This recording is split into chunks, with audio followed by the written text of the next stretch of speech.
Welcome back to Kevin Toll Reads. I hope you're doing well.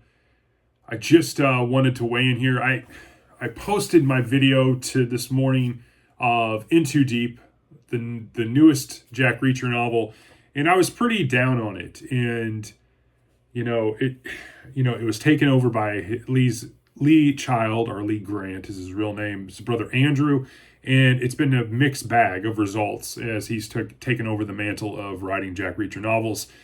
And I had a couple people chime in, longtime subscribers, one being Just Dawn 6288 and Bing Lamb 2176, both longtime subscribers, Dawn and Bing. And they both gave me some insight and related what I was kind of feeling towards the Reacher series with some other series, and talked about, sometimes when authors take over a long-standing series, you don't get the results that you want. Sometimes you do. And I was thinking along the lines, that's a great subject for a Let Me Know. So here we are. This is Let Me Know number 19. And in a roundabout way, the question really is should authors of a long-term series of a character, should they sunset the character, or should it be passed along for another author to do so? Whether it's they're still alive or they die, should that character story be sunsetted, or should it live on? And that's a really interesting question. I thought there's definitely many things. I mean, we as readers, we're very individual. We like certain things about long-standing characters, and many things about cherished characters can change when a different author has a different voice for the character, a different personality, plot structure, conclusionary skills, those type of things. And so I have some examples and some further kind of thoughts that I wanted to flesh out, and obviously give some kudos to the two gentlemen who helped kind of solidify this idea. And I'm doing so today on Thursday, even though I'll probably not release this video until next week. But I wanted to strike while the iron's hot, so to speak, and just wanted to get my thoughts out there, really, honestly. But my first one, obviously, is Reacher. It's a long-standing series. Lee decided he was basically going to retire. He had his brother, Andrew, take over the mantle of writing Reacher on book 25, The Sentinel. And Lee and Andrew co-wrote the next two books, The Sentinel and Better Off Dead. And then basically Andrew has taken over the last three books, which are No Plan B, The Secret, and in the most recent Into Deep, which I did a review and really didn't like.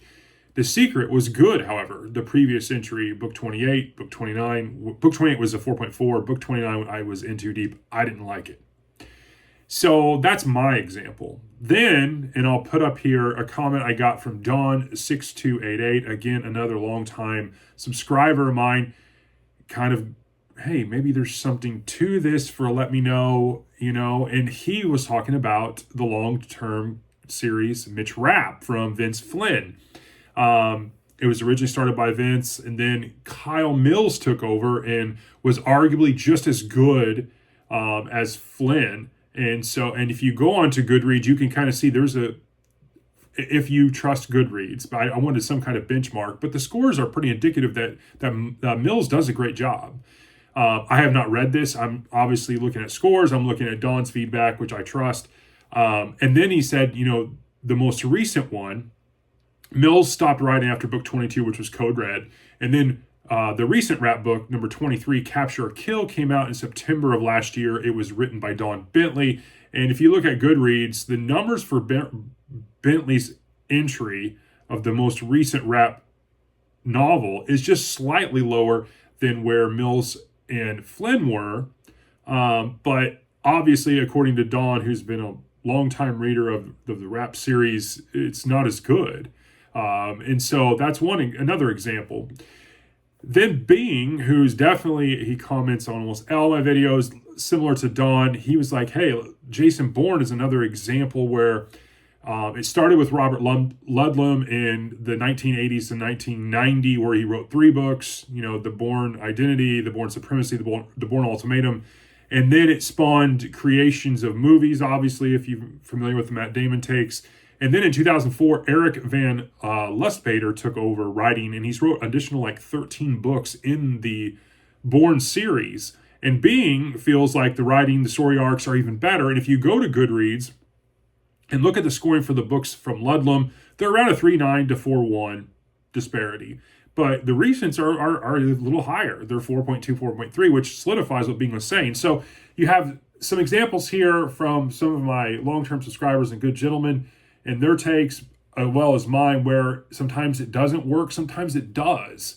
And so it raises the question. So back to the original question, do you feel authors should sunset a series rather than letting these characters live on with the hopes that they'll be written in the similar fashion or better and whatnot? Or is it really too individualistic from the perspective of all the readers? From an author standpoint, would you want to continue the gravy train, knowing your audience may not like what the new voice is or the direction? Obviously, if the author dies, unfortunately, I mean, that definitely is a kind of a one-off situation.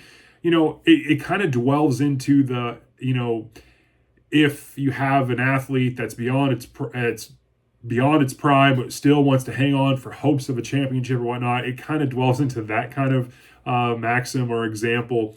But what examples do you have? That's really what I'm interested in. Do you have other examples of long-term series where it may have been a good thing that a new author took over or a bad thing?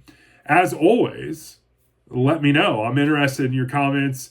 I hope you're doing well. Have a great week, and I will talk to you all on the next one. Thanks.